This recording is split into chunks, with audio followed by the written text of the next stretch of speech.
اس video میں doctor ذاکر صاحب سے پوچھ رہے ہیں اگر انسان بندر سے پیدا ہوا ہے تو پھر آپ کا قرآن صرف کیوں کہہ رہا ہے کہ ہم نے آدم علیہ السلام کو پیدا کیا سب سے پہلے، اس کے بعد حوا علیہ السلام دنیا میں آئی؟ تو سنیے ڈاکٹر کا جواب. But it is not established yet. But now, how science will be going to prove it, because we can't go back in time. Thank you. میں نے سوال پوچھا ہے کہ قرآن مجید اور دیگر مذاہب کی کتاب میں لکھا ہے کہ سب سے پہلی جوڑی آدم اور ایو تھی، آدم علیہ السلام اور حوا علیہ السلام تھے، لیکن سائنس اسے تسلیم نہیں کرتا. ہم وقت میں پھر سے واپس نہیں لوٹ سکیں گے تو کس طریقے سے ہم ثابت کریں گے کہ سب سے پہلے جو جوڑی ہے وہ آدم علیہ السلام اور بیوی حوا تھے؟ پہلے میں یہ کہنا چاہتا ہوں کہ قرآن مجید ایک سائنس کی کتاب نہیں ہے، SCIENC، لیکن یہ کتاب ہے سائنس کی، SIGNS. یہ آیات کی کتاب ہے، یہ کتاب ہے نشانیوں کی.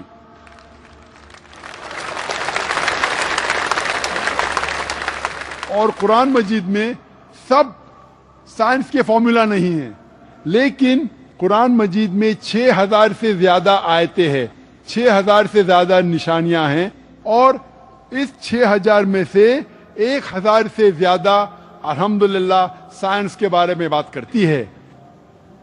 اور میں یہ کہنا چاہتا ہوں کہ سائنس اتنی ایڈوانس نہیں ہے، تو میں کیوں قرآن مجید میں ہر بات پہ عمل کرتا ہوں. جو بھی قرآن مجید میں لکھا ہے سائنس کے بارے میں، اگر آپ میری تقریر سنیں گے، مثال کے طور پہ ہم کہہ سکتے کہ 80% سائنس پروف کر چکا ہے کہ جو بھی قرآن میں لکھا ہے 100% صحیح ہے. 80% جو قرآن میں لکھا ہے سائنس یہ ثابت کر چکا ہے کہ 100% صحیح ہے. ابھی 20% از ایمبیگوس، جو ہمیں پتہ نہیں. اس 20% میں سے 1% ابھی تک ثابت نہیں کیا گیا ہے کہ وہ غلط ہے. ان نون، ایمبیگوس، پتہ نہیں، تو ہم ڈالتے اسے ڈاؤٹ فل کیٹیگری میں. Doubtful, we don't know.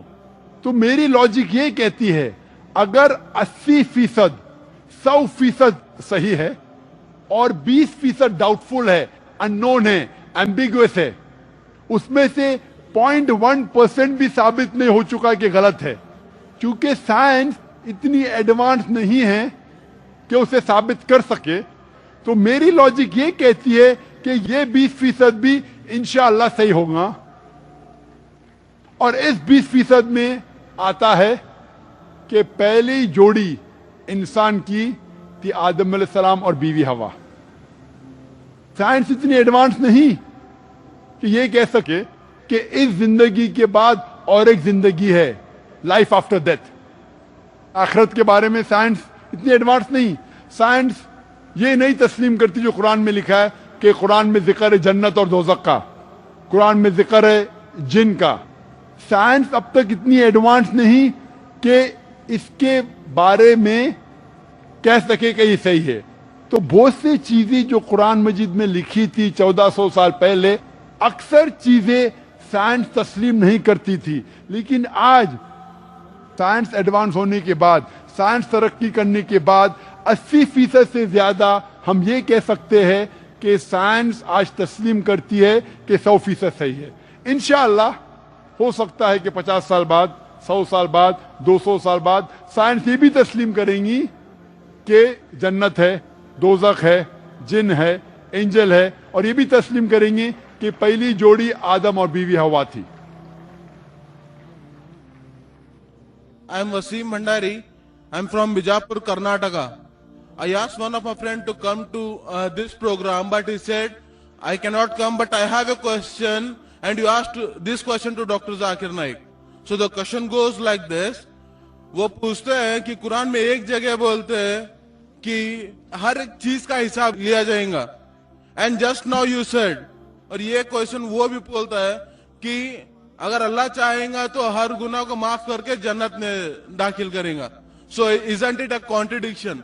This is why he is asking, because I say there is no contradiction in the glorious Quran. And this has been said by Dr. Zakir Naik, and I assure you that there is no contradiction. Thank you.